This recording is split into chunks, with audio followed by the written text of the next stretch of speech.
All right, here we go. Welcome into the Stone Shield Show. We are here. We are live. It is February 27th, the last show of the month of February. Pretty unbelievable. February each and every year just flies by. Obviously, it's a few less days, but I always feel like you blink and it's January and you're right into March, almost just going right over February. But here we are, February 27th. Appreciate everybody out there making us part of your day. Really does go a long way. Gratitude on our end for that. But lots of stuff that we need to discuss on today's show. The NFL Combine, of course, is in full swing. Duke Tobin, Zach Taylor, Al Golden, they spoke earlier in the week, and now it's kind of a positional basis, right? Position by position. Quarterbacks speaking today. By the way, Bengals, of course, don't have any interest in selecting a quarterback early in the draft. If you're the Cincinnati Bengals, do you perhaps tap into one in day 3? Certainly a conversation we can have here at the show, but I know a lot of people are focused on some of the defenders that have worked out, that have measured, and that have spoke, one of which being Rueben Bain. And I think it was kind of a foregone conclusion for a lot of people that Rueben Bain would not be available at the number 10 overall selection in the NFL draft. And a stat came out, or a measurable came out that's got everybody freaking out. This always happens each and every year, right? Whether it's a guy wowing people with, a 40-yard dash in which he ran, or somebody bench press, or the high jump, right? Or it's either turning people away. Happens each and every year. Look at last year's Shamar Stewart, how he performed on the Combine. Everybody was like, oh my goodness, what a performance. And the Bengals freaked out and took him at number 17 overall. We'll talk about Rueben Bain and how the inverse kind of the Shamar Stewart could apply to this situation with Rueben Bain. A couple of the Buckeyes worked out. My goodness, Sonny Styles, Arvell Reese, their 40 times were absolutely unbelievable. And how about Sonny Styles' vertical jump? 43.5 inches.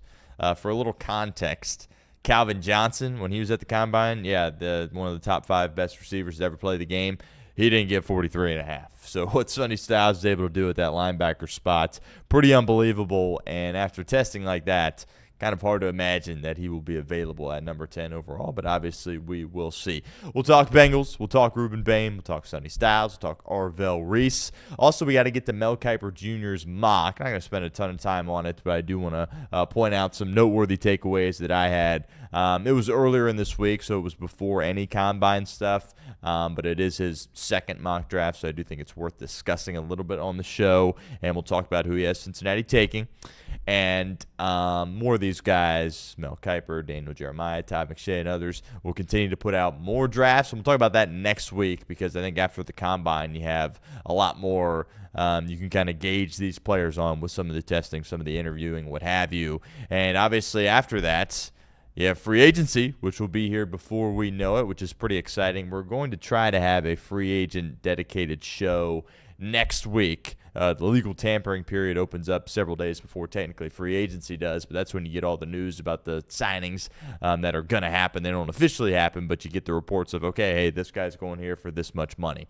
So we'll do a free agency dedicated show and hoping to have a good guest for that. Still working through some details there, but stick around for that next week. Should be a heck of a lot of fun as we do one last little broad free agent look for Cincinnati to get somebody else's viewpoint. I know you've heard my thoughts and opinions a lot on free agency, but we'll get somebody else in, spend a lot of time, and kind of go through what this could look like for Cincinnati, and then obviously that will impact how these teams draft. I think you really have a better feel for some of these team needs after a free agency period, certainly coming up in March. So we'll talk about that a little bit on today's show. Also, report cards came out. NFLPA report cards. They didn't want to go out publicly, but somehow they leaked. ESPN got them, put them out. Everybody's talking about them. Bengals, once again, near the bottom. Shouldn't surprise anybody. We'll go through some of the grades. As far as, when you look at a GPA, for example, right, if you get an F, right, that's really going to tank your GPA. The Bengals got several Fs on theirs, which really tanked their ranking, 28th out of the 32 teams. But they did have some interesting grades for some of their other spots, so we'll talk about that a little bit on today's show as well. Pittsburgh, by the way, 32 of 32. And we talk about the Steelers being one of the most proud franchises in the National Football League, and they're below the Bengals. So we can all sit there, point at Pittsburgh, and laugh a little bit when it comes to that. Cincinnati Redlegs. It's hard not to get a little bit excited when you're watching these exhibition games. 3 straight wins for Cincinnati. My biggest takeaway, all by 1 run. If that magic can carry over to the regular season, hold on, because the Redlegs are coming if that ultimately ends up happening. Chase Burns got the ball yesterday, threw solid again. Lots of people think he's going to be the 5th guy. The other guy competing with him, he gets the ball today, 305. Rhett Lauder on the hill for Cincinnati, facing former Cincinnati Redleg, Cincinnati native, former Hamilton Joe. Brent Suter, he will get the ball for the Angels there, so we'll talk about that a little bit. Offense is humming, specifically Elly de la Cruz hitting 550 through 5 games in spring, so pretty unbelievable. We'll talk a little Redlegs.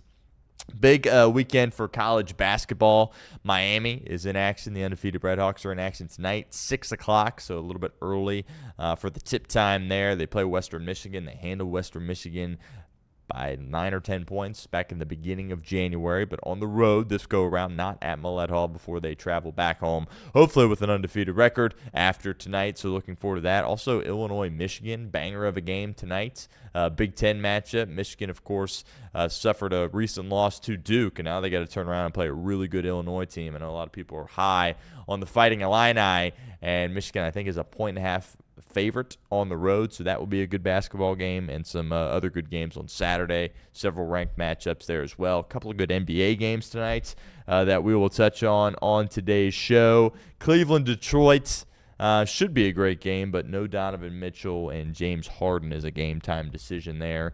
And Denver-OKC, SGA is back, but no Aaron Gordon and Jamal Murray is a game-time decision there. Spent a little time talking about NBA on the show, and if we got some time, we'll hit on A.J. Brown. I think the 2 top names people are talking about as far as possible trades are, of course, Max Crosby and A.J. Brown. We'll talk about that a little bit on the show there as well.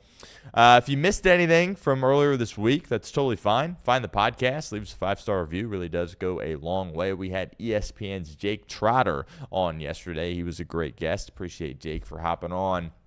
Talked about a bunch of different stuff. He covers the Browns, and he's also a senior college football writer for ESPN. So we talked about some expansion stuff. We talked about Brendan Sorsby, who Cincinnati is suing Brendan Sorsby, and he's lawyering up, and we'll see exactly what happens with that. I asked him about it. We talked Cleveland Browns a little bit, Todd Monken, Shedeur Sanders, Deshaun Watson even. So check that interview out if you missed it. And a bunch of other segments from earlier this week are on our YouTube page. Follow us on social media. Seabox Sports on Twitter. Follow me at StoneShields_. And we'll kind of keep this ball rolling as we go into March. That is the month of baseball. Once we get to the end of the month of March, we're at GABP. Reds are playing Red Sox, and it is full go for the next 6 months, right? And we're pretty fired up about that here at Chatterbox Sports. So like all our stuff, subscribe. Really does go a long way. We greatly appreciate it. Let's start with this arm length stuff. Start with Rueben Bain. Start with the Cincinnati Bengals. Shout out Jay Morrison. He had some of these stats. Good to see Jay back, by the way. Was at the NFL Combine doing his thing on the Cincinnati Bengals beat. Great stuff, as always, from Jay Morrison. The arm length. Now, I want to say this before we dive in fully. I'm not a scout. Most of you listening and watching aren't a scout either. There is always a grand debate when you're talking about the NFL Combine. Oh, what if this guy measures really well? What if he looks like a freaky athlete? What if he's running really fast? And then compare it to the production on the football field at the collegiate level, right? Shamar Stewart had all the traits, freaky athlete, didn't do much. I mean, he was disruptive at Texas A&M, but as far as pressures and sacks, didn't exist, right? And then there's some other guys that are just dogs that fill up the stat sheet, but then they do the testing, they do the measurements, and you're like, well, that doesn't really fit the stereotype of an NFL body, right? So that's kind of the war that you wage between those two. 30 7/8 inches, the arm length for Rueben Bain, and apparently this is like absurdly short, historically short. In 2025, there were 5 edge rushers drafted with arm length shorter than 32 inches. None were shorter than 31 inches. And that stat from Jay, that's not drafted in the first round. That is drafted, period. 7th round. Nobody was drafted with arms shorter than 31 inches. And a lot of people, myself included, have been talking about Rueben Bain like he is a top 5, top 10 pick in this coming NFL draft. Now, prior to 2025, the last player to get drafted with sub-32 arms was Carl Lawson. Guess who took him? Oh, yeah, you're right. Your local Cincinnati Bengals. 4th round, pick 116 back in 2017. So, again, that's prior to 2025. And it's going all the way back to 2017. Right? I was in high school back then. But guess who took him? The Cincinnati Bengals. That same draft, 13 picks earlier, the New Orleans Saints drafted an edge rusher with exactly 32-inch arms. And his name, Trey Hendrickson, who, of course, has been a Cincinnati Bengal for the past few years. So the Bengals certainly value traits, guys. They showed it to us immediately last year with Shamar Stewart. However, they're not shy necessarily from taking a guy with shorter arms. And it's going to be fascinating to see if this causes Rueben Bain to slide. If it was a situation where it was like, I don't know, 32-inch arms or 31.5, and then that's not like absurdly short, maybe he doesn't slide at all. But some of these teams picking in the top 10, they might look at that and go, this just doesn't simply happen. Guys that have that shorter arms don't get taken this high in the NFL draft. And as I mentioned, if you're the Cincinnati Bengals, could you perhaps be looking at an inverse Shamar Stewart situation, right? You have to be able to balance the measurables, right, the combine stuff, the underwear Olympics, with what went down on the football field, right? And you could say, oh, he played in the ACC. Miami played some really good teams down the stretch as they were going on that miracle playoff run, right? And number 4 was making a name for himself in each and every game. If you're just a casual and all you did was watch the national title, you know who Rueben Bain is and you know what he's capable of doing. I thought oftentimes in that game, I think Mendoza clearly number 1 overall pick, but I think oftentimes in that national title game, you look on the field and say, Rueben Bain's the best player on this field at this given point, right? He was so disruptive. He was in the backfield. He hits hard. He finishes. And clearly the intensity of this guy is through the roof. When you hear him talk, he's all football all the time. That's a guy I want on my team. Again, Shamar Stewart, when he talked, was it really all football all the time? I don't think you're all football all the time if you're going to have a hold-in before you sign your rookie contract after a team takes you in the first round. That, to me, is not all football all the time, right? Seems to be a little bit different here with Rueben Bain. And I think now we can start to have the realistic conversation of, okay, this guy might be available at number 10 overall. And if he's available at number 10 overall and Caleb Downs and Sonny Styles are off the board, you better be doing backflips in that war room if you're Zach Taylor and Duke Tobin. I think you'll see them do just that if Rueben Bain is available at that spot. So I think it is promising, right, to get a trait like this, to get a measurable like this, because it's going to shy some people away at the top.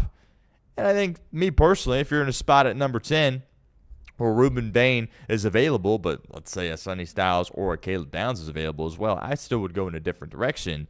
But as we've talked about here, if these defensive players are flying off the board, but then you get Rueben Bain at number 10, you take him, and you don't think twice about it. I like guys that have production. I like guys that have production in big moments, right?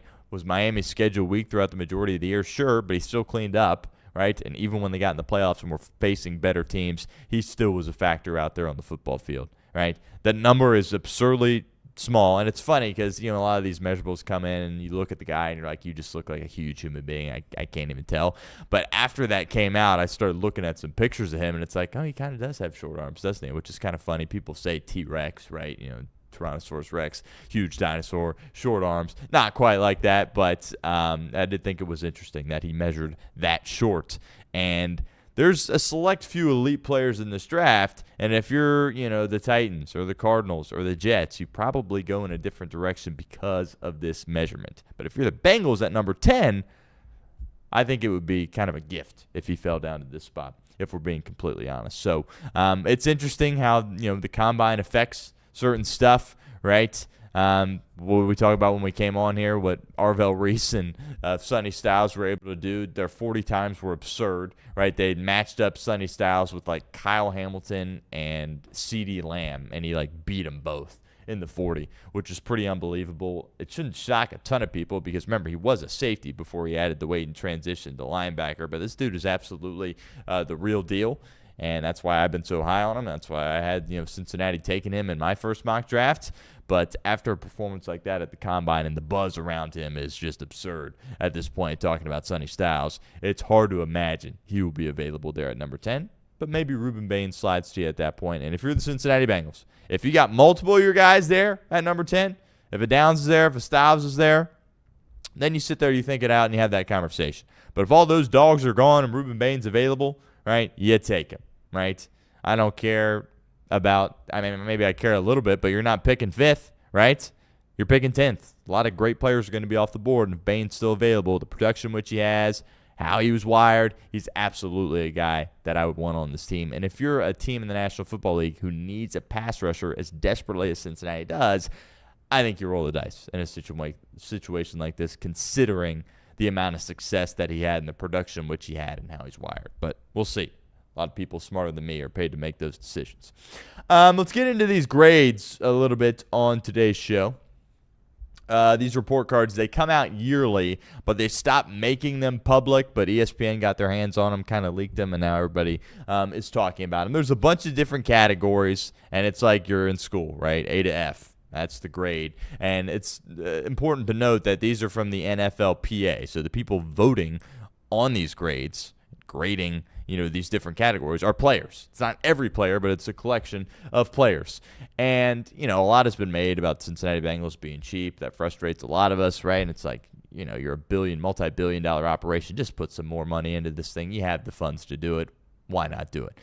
They haven't done it. And I think it's fair to say at this point they're not going to pivot off that, even with having Joe Burrow. They've pivoted off some of their other stuff that they did to clean up their organization a little bit. To see them doing a full pivot, I think it probably would have happened by now. But treatment of families, F-, unless this is a new thing over the course of the past few years. When I was in school, it was just an F. So I think the point here is that they don't do crap with the players' families, which to me makes no sense. Like, why aren't you putting them in a spot where the families feel like on game days, they're taken care of? You don't got to roll the red carpet out for them and put them up in some exclusive box necessarily, but take care of them a little bit. Why not, right?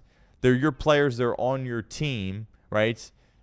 Those players are going to work, and their families are showing up to support them. Help them out a little bit, right? Don't just act like they don't exist. And to me, if you're getting an F- there, that's like you're just not even taking notice of them. You're not even thinking about them. That to me is like, that seems very easy to clean that up.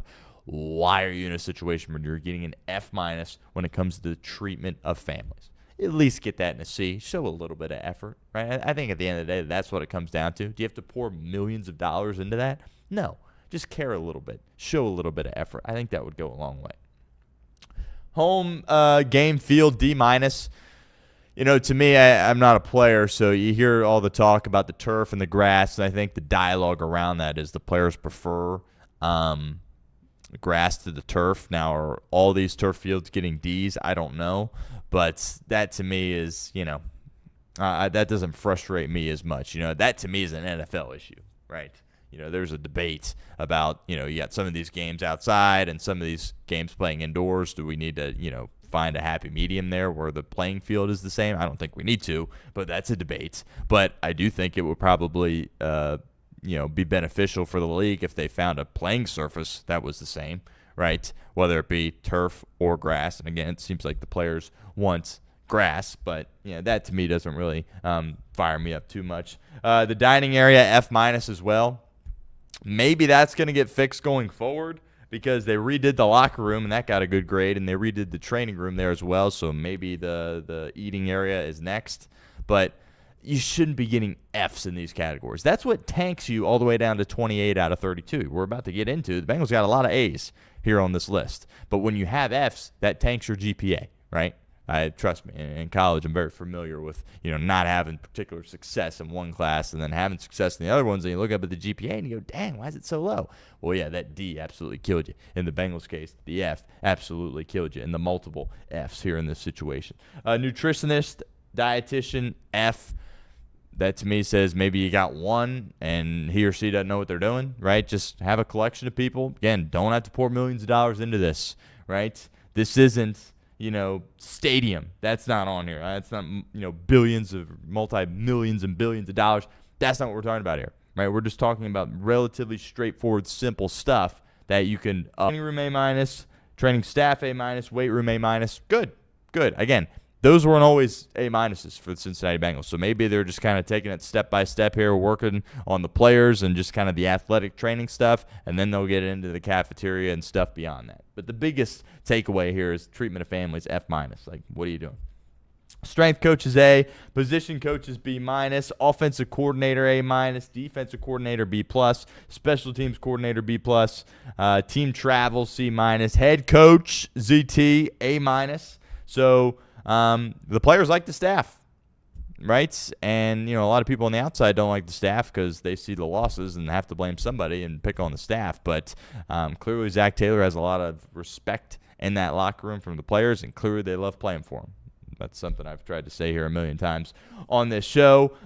Same with the coordinators, right? Simmons, Golden, and Dan Pitcher, all with very respectable grades there. So I think that should give people a little bit of optimism because the players believe in the coaches. They're telling you that right now. Not all these coaches are getting A-, right, and B+.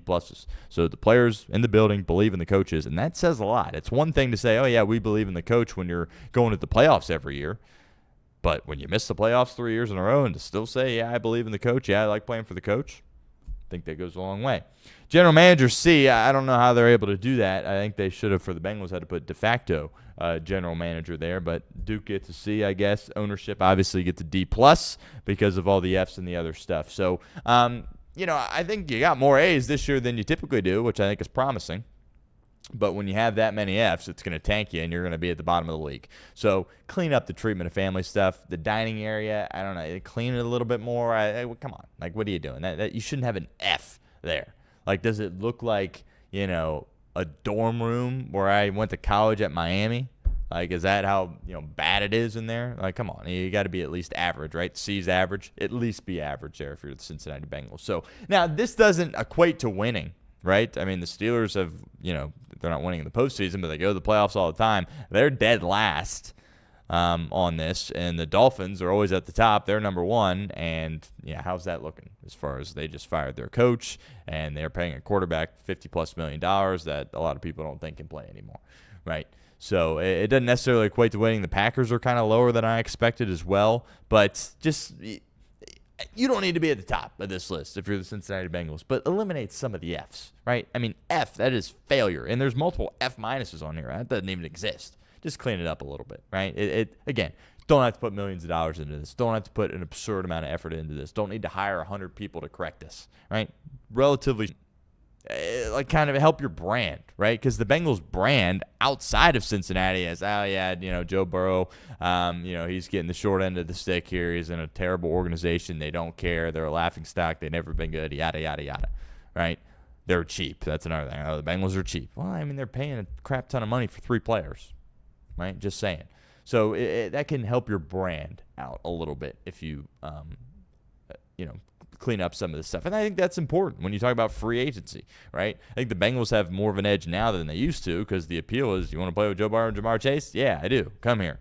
But, it's not like people are saying, oh, let's go to Cincinnati. I love the city of Cincinnati, but if you're a free agent and Miami's somewhere in Florida's throwing you money or somewhere on the West Coast is throwing you money, you're probably going to lean towards one of those spots if we're being completely honest. So just clean some of that stuff up. Very straightforward, very simple. One thing before the Kiper stuff here. ESPN also put out an article where they linked each free agent, each top free agent, the top 32 free agents in their opinion, with one team in the National Football League. And I thought it was interesting because the particular free agent for the Cincinnati Bengals was Odafe Oweh, a guy that we have talked about a couple of times here on this show, but doesn't seem like a guy Cincinnati's going to go after, right? I think when you remove Trey Hendrickson from the equation, I think the number one free agent at the edge position is probably Jalen Phillips, despite the fact he's had 2 serious injuries, the ACL and the Achilles. I think the second guy probably would be Odafe Oweh. He's stabilized. I don't know if stabilized is the right word, but Baltimore picked him, and he was good, right? Caused some issues for Cincinnati, but gets traded to the other hardball in Los Angeles. Had a really nice, specifically the end of the year, had some sack totals, had a couple of forced fumbles in the playoff game for Los Angeles there as well. So I think he's going to get a lot of money. He has the traits. He has the youth. He has the production now in the league there as well. And that doesn't strike me as a guy that Cincinnati is going to go after. In fact, I would be shocked if they did. Would I be ticked off? No, but Duke Tobin told us a couple of days ago that they're not going to take some big swing, basically, is what he said, because oftentimes with those swings you can miss, and there's repercussions with those swings. Getting Odafe Oweh isn't the same type of swing as trading for a Max Crosby, but when you go for the top one of the top 2 free agents at a particular position. That's a pretty significant swing, right? Especially for the Cincinnati Bengals. And these days, with the salary cap continuing to increase, it's easier for these teams to hold on to their players. So there's a part of me that thinks that Afe might just be back in Los Angeles with Jim Harbaugh and the Chargers, but we'll see. I thought that was kind of interesting, though, because I think he's a guy that's like, yeah, sign us up, we'll take him. But is Cincinnati really going to spend the money to get a player like that? Probably not. All right, let's get into Kiper put out his second mock, and it's very important to know this is what he is predicting. Again, we've talked about this on the show. It's impossible, right, to predict, right? You feel good if you can get, like, the first 3 picks, but, like, once especially you get, like, towards 10, like, it's kind of becomes a crapshoot, right? It's impossible to do this. I'd be interested to know, like, which mock draft out of all the years of there being mock drafts in the NFL draft has been the most accurate in the first round. I would be very interested to know, because there's always going to be some wild cards. There's always going to be a few shockers, right? Atlanta taking Michael Penix right after they paid Kirk Cousins. Like, what in the world was that, right? It's just going to continue to happen. So it does get difficult. I think we'll know a little bit more. Again, this is pre-combine. I think it can fluctuate a little bit. But he's got Mendoza going 1 to the Raiders. I have yet to see anybody not have Mendoza go 1 to the Raiders. If you're Vegas, Johnny Spytek said this at his interview at the NFL Combine. The only reason I'm bringing this up is he said they're listening for calls at the number 1 pick. I think that should be your answer always. Like, even if you were the Cincinnati Bengals when you took Joe Burrow, like, I would have said, yeah, we're listening, but that doesn't mean you're doing anything, right? And apparently the report came out, I forget how many the Dolphins offered, but an absurd amount for Burrow, and credit to the Bengals brass for saying, no, that's our guy. Clearly that worked out. Hopefully he can stay a little bit healthier. But, like, if you're the Cardinals, or if you look at any of these teams, you're the Jets, right, at 2, you're the Cardinals at 3.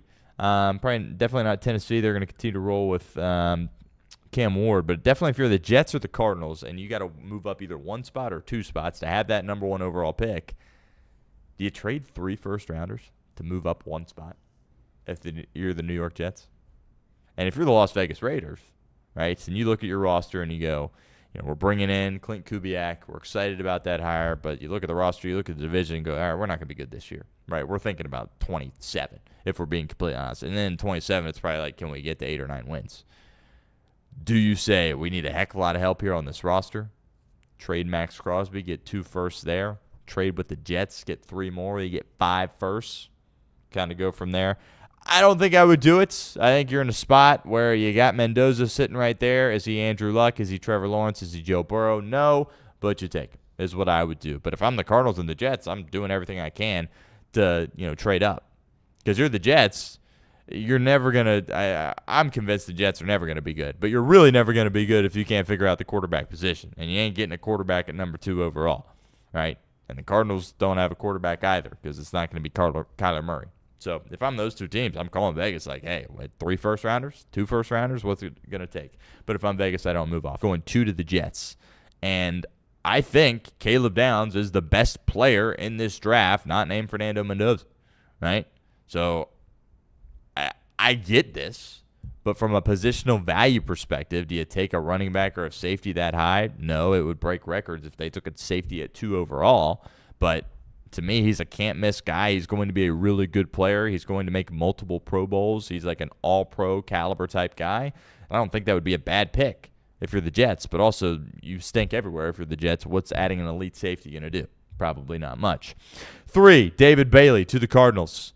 He tested well. We were on this for a while that he's going to go higher than Rueben Bain. He's going to be a lock to be a top 5 pick. He can do it all. He's unbelievable.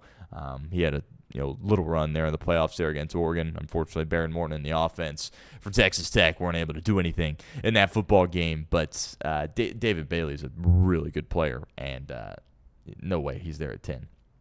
Arvell Reese 4 to the Titans. I came on here and I thought it was a foregone conclusion that he'd be going number 2 overall. But you're seeing this juice behind guys like David Bailey, Styles, and Downs even to an extent. Maybe he falls, which to me is crazy. I don't think he's going to, but more people are coming out saying that, yeah, Arvell Reese is top 5 pick, but he's not going to go second, we'll see. I think if you're the Titans and you get Arvell Reese at 4, you're like, oh, my goodness. You had just traded for the Johnson from the Jets. Then you add Arvell Reese, right? You bring in stability at head coach and offensive coordinator. All of a sudden, you feel a little bit excited if you're the Tennessee Titans. But hard to imagine he falls to 4. Really hard to imagine, but we'll see. Fano, the tackle. Mel's got him going 5 to the Giants. That to me is fascinating, right? What is going to happen with the tackles in this class? Fano and Maui Noa, are they going in the top 10? And which one's going first? I've seen Maui Noa. I've seen Fano.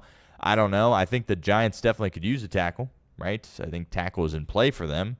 But I also think Caleb Downs is in play. I also think Sonny Styles is in play. I also think Carnell Tate is in play. 3 Buckeyes there for the New York Giants. We will see. If you're the Bengals, fingers crossed it's offense. Speaking of Carnell Tate, he's got them going 6 to Cleveland. We were talking about this with Jake Trotter yesterday. It kind of would be a shock if Cleveland went defense. So you kind of look at this list, and you know Mendoza's going 1 to the Raiders, and then you're a little bit worried because you could have defenders roll off the board, Jets, Cardinals, Titans, Giants. But you get to Cleveland, you feel pretty good about them going offense, whether it be a tackle or whether it be Carnell Tate or a Mekhi Lemon or a Jordan Tyson even. It's kind of unprecedented what the Browns are dealing with. There's a real world where all 5 of their starting offensive linemen are different than they were last year, which as it relates to the National Football League. So if they got their pick of the 2 tackles, probably take them, but they need a receiver as well. I'm a Jerry Jeudy guy, but he's not a 1, right? You got to go find you a 1. Maybe that is Carnell Tate. Sonny Styles, 7 to Washington. After the testing, after the interviewing, hard to imagine he's not a top 7 pick, and that kind of feels like the last spot, right? If the Giants don't take him at 5, kind of feels like the Commanders are going to take him at 7. Defensive-minded Dan Quinn. Their defense was terrible. They need to bring some youth in. They need another leader. Bobby Wagner probably going to be elsewhere in free agency. Sonny Styles is that guy. And I think there's a good chance that he is in Washington. Mekhi Lemon, 8 to New Orleans. People are really high on him. He won the Biletnikoff. He's kind of built more like a running back. Kind of has that versatility where I think you could throw him some screen passes there as well. Some behind the line of scrimmage stuff. Get him down the field. He also is a burner as well. A little bit worried about his size that high. But again, if you're the Bengals, Saints go offense, sure, go for it. And if Tate's already gone and they decide to go with him, I think that would be a fine pick, I would say, because they've got Olave in place, Tyler Shuck, young quarterback, and they need some weapons because Olave, I think, is a good player, but he gets concussions all the time, and beyond him, who do you have if you're the Saints? 9, Jeremiah Love to the Chiefs. Feels like he's either a Saint or a Chief. I think he's the 3rd best player in this draft behind Mendoza and Downs. You've got the concerns of, he's a running back. How high do you want to take a running back? The Raiders did that last year with Genty, but they didn't have an offensive line, right? The Chiefs and the Saints have an offensive line, right? So I think it makes more sense for them. I think he's off the board before 10, and you hope that if you're the Cincinnati Bengals. Again, this was before the Combine, but Mel has Rueben Bain falling all the way to 10. And this was before he measured in exactly. I think everybody knew they were going to be short arms, but how short they were going to be, certainly the question. And he's got Rueben Bain going 10 to the Bengals, and if you get him in stripes, you celebrate, right? It's really that simple. I don't think if you're a Bengals fan, you can be mad if they take Rueben Bain. He's got short arms. That's ridiculous. What are you doing? Well, it's the inverse of what they did last year, and we were all banging them for the Shamar Stewart pick. So, the production's there. You're at 10. You're not at 7, right? I do think it is funny how I was the guy banging the table, and I don't regret doing this, saying how important it was to win games just to, for the psyche of the team, mindset around the organization, and then the Chiefs break your heart and get that on that missed field goal at the end of the regular season, and they leapfrog you to get 9. If you had dropped one of those games with Burrow, could you be in a position where you're picking 8 or 9? Maybe. And maybe you don't lose that player that you were desperate if, all the defenders are gone when you're picking at 10. But I do think that is a possibility that could happen. But Rueben Bain at 10, you celebrate, right? And you go from there. There's your edge rusher, and you hope the arm length doesn't stop him from being a productive player at all, right? You have to address that position. And if you told everybody before, right when the regular season ended, Rueben Bain's a Bengal, everybody would celebrate. And I don't think that should change at the end of April, regardless of what transpires over the course of the next few weeks with how things are evaluated in the NFL draft. I think you should absolutely be excited if you get Rueben Bain. Again, I'm not a scout. I'm not a director of player personnel.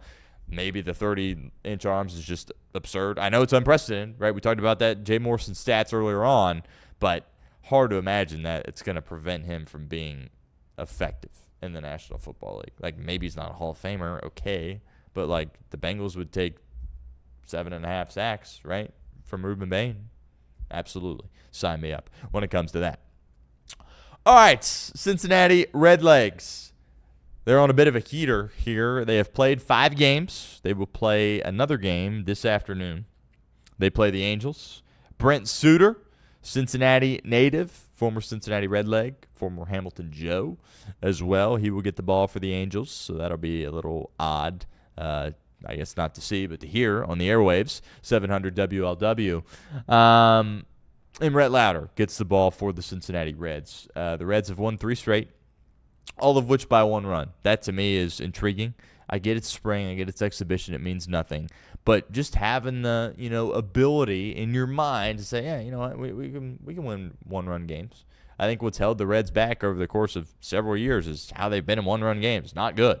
Not at all. And if that can change this year, it's Major League Baseball. You're going to play a lot of 1-run games. And if you're winning more than you're losing, you're in a good spot if you're the Cincinnati Reds. And you've seen them do it in different ways. You've seen them do it with pitching. You've seen them do it with hitting the home run. You've seen them with just scoring a lot of runs like they did yesterday against San Diego.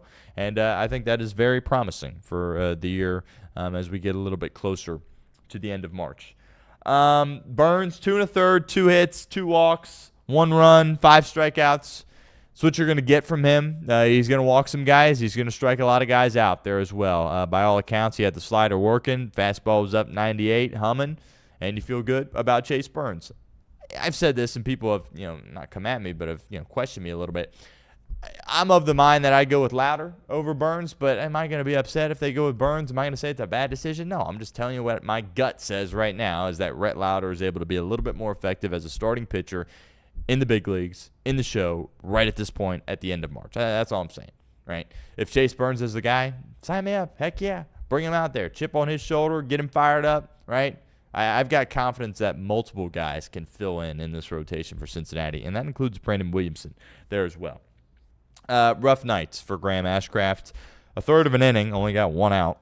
4 hits, 6 runs, 2 walks, grand slam to Machado. Just not good. Not good from Graham Ashcraft, but he's going to have the opportunity to pick himself back up. That's what Luis May has done already. He threw a scoreless frame in the previous game. And Connor Phillips yesterday was able to bounce back there as well. So Doug's going to be a part of this team, right? I would be shocked if he wasn't. But, he's getting his wits about him here as he gets into throwing the baseball again in a competitive situation. And we all know Graham Ashcraft is a bulldog, right? And he's going to take this to heart. He's going to be ticked off, and he's going to go out there and find a way to fix it. But I'm not hitting the panic button, but at the same time, 1/3 of an inning and 6 runs, that's not good. And it doesn't take a genius to tell you that. Really intrigued with how they're swinging the bat. Elly De La Cruz, man, the triple. Seeing the clips of him moving around out there, and it's been well documented how much weight he has put on as well. But just the speed element of Elly De La Cruz, I think we kind of forgot a little bit because he had the injury, and we all knew he wasn't 100%, but we didn't know the extent of the quad injury. Then you find out after the year, and you're like, oh, yeah, no kidding. He wasn't able to steal as many bases. No kidding. He wasn't able to hit as many home runs because he was not close to 100%.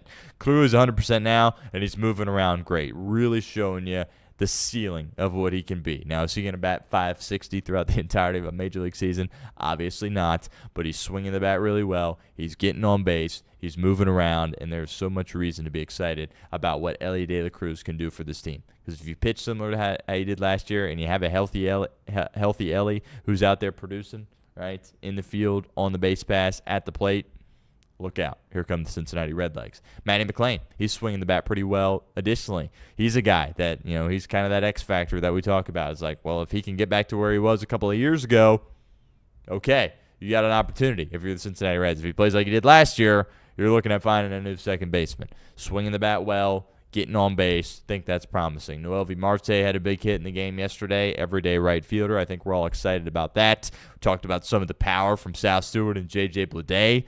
I'm hoping JJ Bleday makes the roster. Obviously, Sal Stewart will. And I think the question with Sal Stewart was he going to lose any of that power when he lost all that weight? And no is the answer to that question. He did not lose that power. Still has the power. Talked about how Rookie of the Year to him is of the utmost importance, and that is something that he is going to chase each and every day. And Spencer Steer came out and said he would be shocked if Sal Stewart didn't win the Rookie of the Year. So lots of reason to be optimistic. As a Reds fan, I'm always in this spot this time of year, right? But knock on wood, you haven't had the awful, this guy's out for 3 months and we'll see him in June. Haven't had that news yet. That's good. And just what the front office was able to do this offseason, was it as much as we had all hoped? No, but if you sit there and you're realistic with it and you temper your expectations and understand the organization that you're talking about, the Cincinnati Reds, right, and look at what they did, you say, you know what? We're in a spot here to do some damage. It's a team that made the playoffs last year. I understand they backdoored their way in. I understand it took an epic collapse from the New York Mets for it to happen. I understand you lost the final game of the year, and there was a good chance that you needed to win that game in Milwaukee. Of course, won the series. But there's a lot of juice around this team right now. They got guys coming back, guys getting healthier. That rotation is still in place. Year 2 with Tito, who I think the world of. I think he's unbelievable. And I will continue to say this. Reds don't make the postseason last year with David Bell. And that's not meant to be a stray for David Bell. That's just meant to be praise for Tito Francona, keeping that group together, believing, getting them out there ready to go each and every day, and playing big in the biggest moments there at the end. Going to Milwaukee, a team that had absolutely dominated you, and winning that series on the road to clinch the playoffs. Pretty unbelievable stuff from Cincinnati Reds last year. Lots of reason to be optimistic it can be better this year, and not just be talking about a wild card spot. Be talking about chasing down the Chicago Cubs and the Milwaukee Brewers when it comes to the NL Central. The division's going to be good. Cardinals should stink. Wouldn't surprise me if the Reds had trouble with the Cardinals, as they typically do. But the Cubs are the real deal. They're going to be good. The Brewers should regress, but we've been saying that for years, so they're probably still going to be good. And everybody wants to say the Pirates are going to be a lot better. I know Reed Mouse is all over it. I don't think they're a playoff team, but are they better than the typical Pittsburgh Pirates? Yeah, right. What is the addition? Is Ryan O'Hearn and Marcell Ozuna really going to put them over the top? No. But, that punch with Skeens, who I think is the best player in baseball, not named Shohei Ohtani, and Mitch Keller as, 2 reliable starters for them. You add a little bit to your lineup as far as some power. And I think you're seeing some more teams really emphasize that. Some kind of Cowboy talked about on the radio a couple of days ago is this day and age in Major League Baseball, the pitching is so good. These guys are throwing so hard, and there's so much wicked movement on these pitches. You got to have guys that can hit the ball over the fence, because it is increasingly difficult to string together rallies where it's 3-4 hits in a row to score a run or 2. You'd rather have a guy that, he might be hovering around 200, and he might strike out left and right, but he also puts the ball over the fence. And I think that's an approach that I would like to see Cincinnati have this year, something Cowboy talked about, and I think they will, right? Don't be surprised if both Benson and Bleday make the roster. I'm not predicting that will happen, but don't be surprised if it does, especially with the versatility of Spencer Steer to play all over the diamond. If you keep strike out a lot, we kind of know what they are, although I made the argument yesterday that I don't think we know who JJ Bleday is, right? This guy is a former top 5 pick. This is a Vandy boy, right? This is a College World Series champion, right? And then he goes to, Miami and Oakland, right? I think he just played at Oakland, maybe one of the two, maybe both. But regardless, it's we make fun of the Reds, but it doesn't get any worse than the Athletics, right? And the Marlins. So I think a change of scenery certainly is beneficial for him. We saw the raw power a couple of days ago, 464 feet. That is way gone. That is gone for JJ Bleday. So I think there's a world where they both could make the roster, right? I want to echo Cowboys' comments.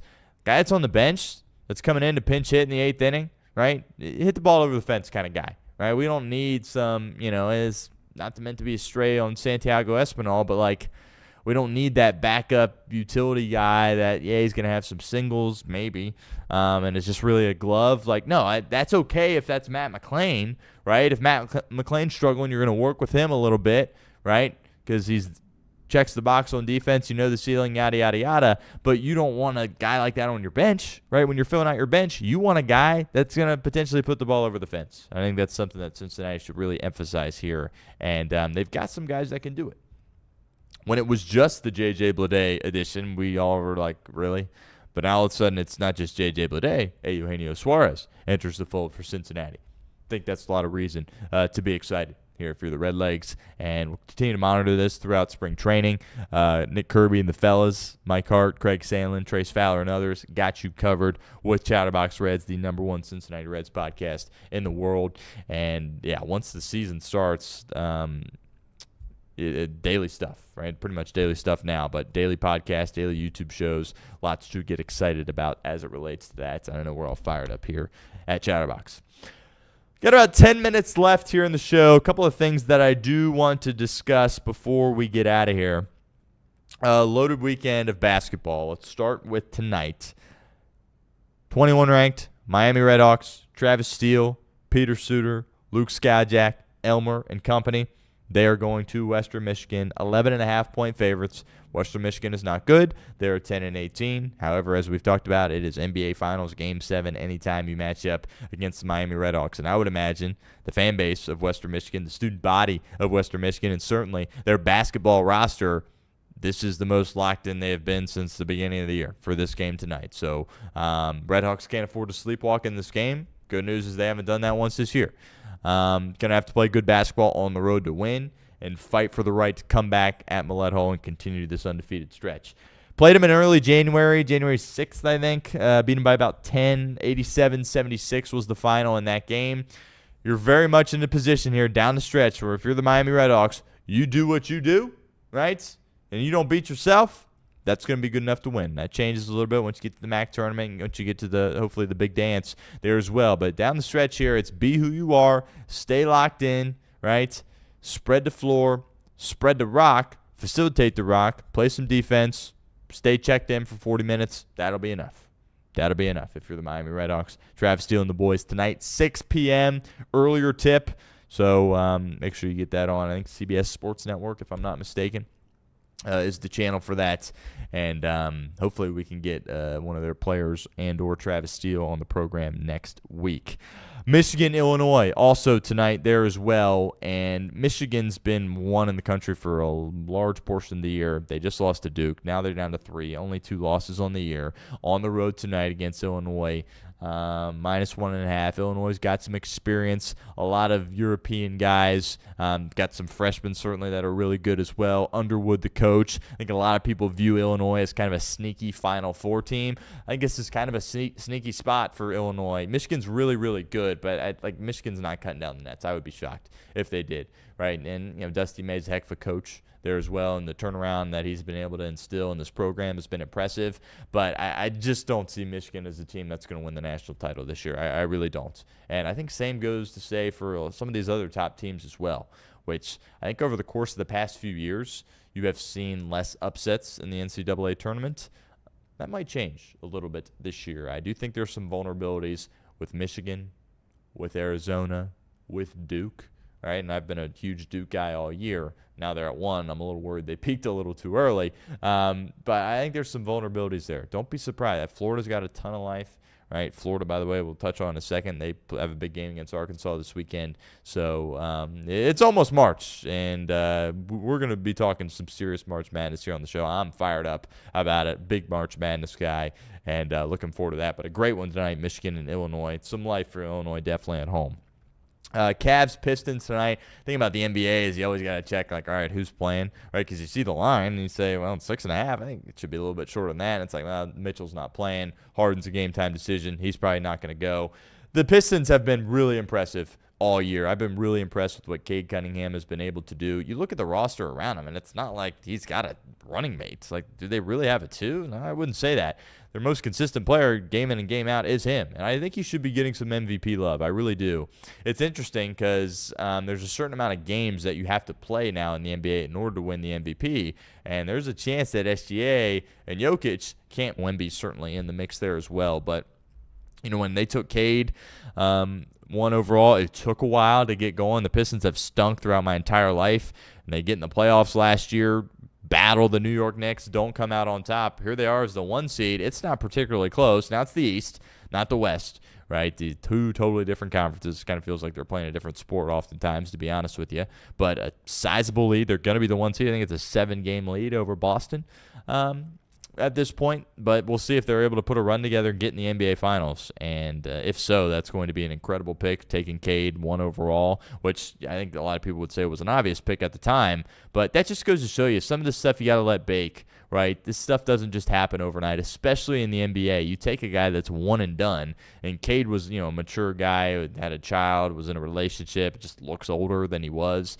But, if you draft these 18-year-old kids, I don't think it's fair to say that they're going to be the best player on the team and you're going to compete for a championship year 1 or year 2. You got to let it bake a little bit. That's what Detroit has done. They've got a nice coach there, reaping the benefits of Cleveland getting rid of Bickerstaff, and they add him to the roster, and he's done a really nice job there for them. You question their depth a little bit, if it's going to be enough for them to, really put together a run. But, I've been really impressed with what Detroit has been able to do this year. Cleveland's going to Cleveland, right? They got rid of Garland. They panicked. They got James Harden. You don't want to be in the James Harden business, and they're going to find that out sooner rather than later. Denver, OKC. Aaron Gordon is out. SGA is back, though. He's missed some times with that abdomen injury. Pretty clear that, OKC is the best team in the league. People were talking about breaking the Warriors record early on. We may have mentioned it here on the show. There's a reason why, only a couple of teams are 70, or only that team's 73-9, right? It just doesn't happen, and not going to happen for the Oklahoma City Thunder. But think they're clearly still the best team. They have struggled with San Antonio, who, of course, is our pick to win the NBA Finals. But, yeah, Shea will be back. Jamal Murray also a game-time decision there, so I think that's why you see the 8.5-point spread. But two teams that could absolutely win the Finals if healthy, Denver and OKC. College basketball on Saturday, a couple of ranked versus ranked matchups. Virginia and Duke. Virginia's been quietly good this year. Since Tony Bennett left, or really since they won that title, they haven't lived up to the expectations, right? They would play these games where they would win like 44-42, and you're like, what in the world am I watching here? They're a sneaky good team. I think they're going to struggle going to Cameron against Duke. But again, I am a little bit worried about Duke maybe peaking too early. Boozer's a heck of a player, locked to be a top 3 pick, but that might get exposed come tournament time at some point. So I've been high on Duke. Said a couple of weeks ago that I feel like Duke's going to win it all. Was happy that they beat Michigan, but then it's like, well, you just took out the number 1 team, or you peaking too early. You oftentimes see that in college basketball. We'll see. Kansas, Arizona, good game. What Darren Peterson are you going to get? Is he going to show up? Is he going to play? Is he going to sit out? Is he going to want to sub out? Who knows at this point. We'll spend more time talking about whether or not that's going to impact where he's drafted next week. But Arizona's a really good team. Just comes down to what I've said before with Tommy Lloyd. Are you going to win in the tournament, or are you not? Right, because all he's shown is that he's kind of a choke artist in the tournament, and he's got to get that reputation switched, win a couple of games before people really buy into the fact that Arizona could win it all. Texas Tech, Iowa State, they have lost Toppin and have won every game since. Obviously just beat UC. They don't have as many ways to win now. They have to be really good shooting the ball, and Christian Anderson has to be really good there as well. Iowa State's kind of hung in there. They're 4 in the country. And, they were 2 when UC beat them, but I kind of thought they were going to slide and, be less of a factor and be like more of a 12 to 15 ranked team. But they're right there at number 4, which goes to show you how big of a golden opportunity the game against Texas Tech was for UC. Because if they would have won that, we're sitting here having a real conversation about them being on the bubble. But obviously that did not materialize for the Bearcats. Bama, Tennessee. Bama's playing some great basketball of late. Nate Oates, all he knows how to do is win this time of year. And they battled through some injuries, some rough patches. I think a lot of people expected them to be a little bit better than they are, but they always get hot. This time of year, they're going to have an opportunity headed to Knoxville against 22 Tennessee. They've struggled against Tennessee in the past. Tennessee smacked them around earlier in the year. That'll be a great game, though. That'll be a competitive game. Rick Barnes, nobody really talking about that Tennessee team. I think they're dangerous in March. They got some consistency issues. You question which team's going to show up on a given night, but that's kind of a sneaky team, in my opinion. Should be a really, really good game. And then I'm fired up about Arkansas and Florida. Florida, of course, won the national title last year, and they played some really difficult games earlier in the year. I remember they went to Cameron and played Duke, and they weren't getting blown out in these games, but it was a different roster without Walter Clayton. So they had to figure out what it was like to have a new point guard and have some new guard play out there with Todd Golden. And, they hung in there, and people kind of wrote them off. Remember, they were unranked for a part of the year as well, and it's like, what's going on here? Well, Florida's back, and they're beating the crud out of teams, and they're dangerous, right? I think they got all types of life when it comes to repeating. Remember, they've got, like, Hawk and Condon are back. And Chinyelu are back as well. That's the best offensive rebounder in the country, Rueben Chinyelu. And some of the guard play, Boogie Fland has been better, right? The Arkansas confidence. And that's going to be a great game against Arkansas. I'm a big Coach Cal guy. I love Coach Cal. And Darius Acuff's one of the best players in the country. He went to Tuscaloosa a couple of weeks ago and dropped 50.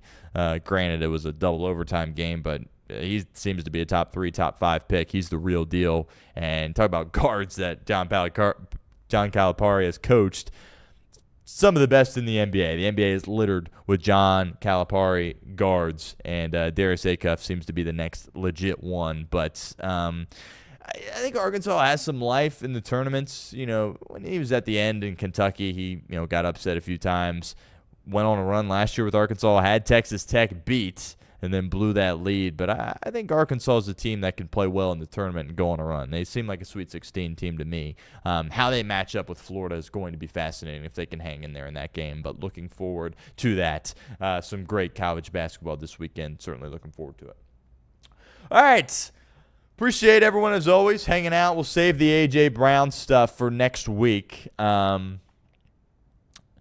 think there's a world. I think it was kind of a foregone conclusion that they would be moving off of him, and then the combine comes up, you hear Howie Roseman and others talk, and it's like, they still value A.J. Brown. And they're, the media made it seem like there was some huge beef between the two, and you have to understand, a lot of these receivers are divas, right? But they also have a shelf life, right? They're not going to be great forever.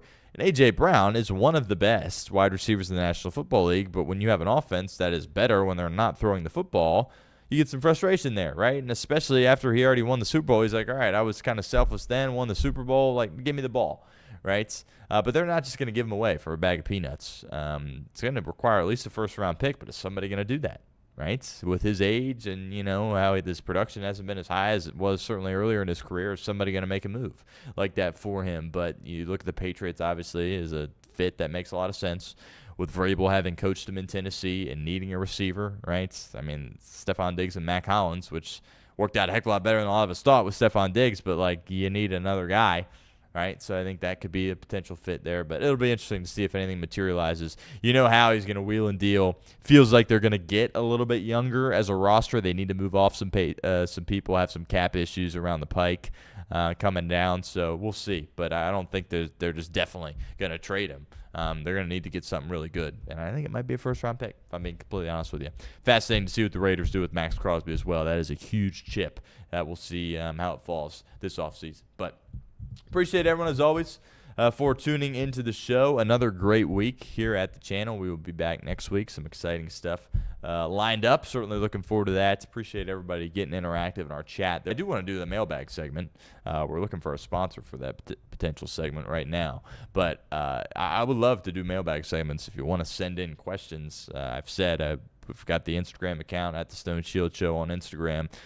Fire in the DMs, send in questions. We'll do that, and that'll allow us to get a little bit more interactive. But obviously, as I am producing the show and hosting it, that can create some challenges as far as getting interactive with the chat. But appreciate everyone, as always, tuning in. Have a great weekend, and we'll be back on Monday. Until then, take care, everybody.